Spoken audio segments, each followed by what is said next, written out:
we are going to talk about the image of women. Candidates are reminded that when they ask you a question about the image of women, you must identify what is the feeling that the playwright has about women. What image does he give about them? How does he qualify them? We want a qualitative adjective to be able to describe what the playwright thinks about women. For example, women are agents of change and democracy. The women decide after the death of the fawn that they do not want to be ruled by a fawn anymore. They do not want to be ruled by a single individual who determines what their lives would look like. They do not want to be ruled by someone who has no feeling about their welfare. They do not want an individual to control their lives, imprison or enslave them, as they had been under the previous form.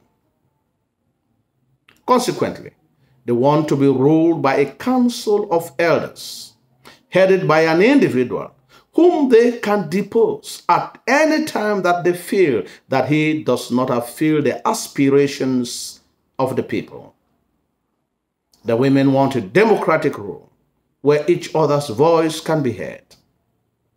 This is the only form of government that can guarantee social justice, equity, and freedom for all. Women are also rebellious. The fawn has no regard for women and their rights and husbands. He seizes women's farmlands, thereby threatening their very survival. He also seizes people's wives for his personal use, like he does to Gwe's father. He also humiliates their husbands, like the treatment given to Sangong. Generally, the fawn impoverishes the masses and has no regard for them. The women have had enough, and they synergize at the twin streams to use their potent powers to bring the fawn's reign of terror to an end. The women empower Kwengong to confront the fawn, and the ancestors of the land sanction their action, leading to the demise of the fawn. As the women meet at the twin streams, naked, and they pour their urine in a pot, which they empower Kwengong to use to confront the fawn. The potency of the savory urine makes the fawn to become unconscious, and she hits him with the pot, leading to his death, and putting an end to the enslavement of the people of Iwawa.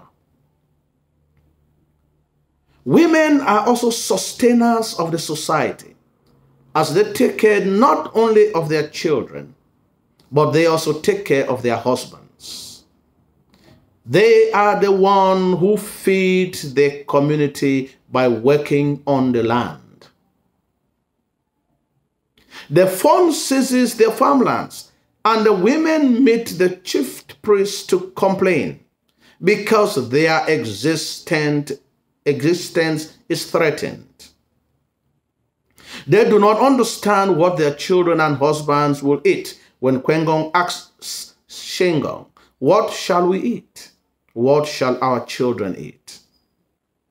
Although the women work on the land to take care of their families, they are deprived of the right of ownership. But with the death of the fawn and his reign being brought to an end, the women believe that ushering in democracy and a new form of governance where everyone can have a voice will guarantee social justice, equity, and freedom. Together, they can decide on their common future. It is for this reason that Shengon refuses that the royal bugle will never be used on the land again. He also refuses that the consumption of the palm wine will be banned, because according to him, palm wine is a curse to the people. Palm wine will only be used to carry out incantation and libations to the gods and the ancestors of the land, and for the preparation of medicinal herbs for the sick.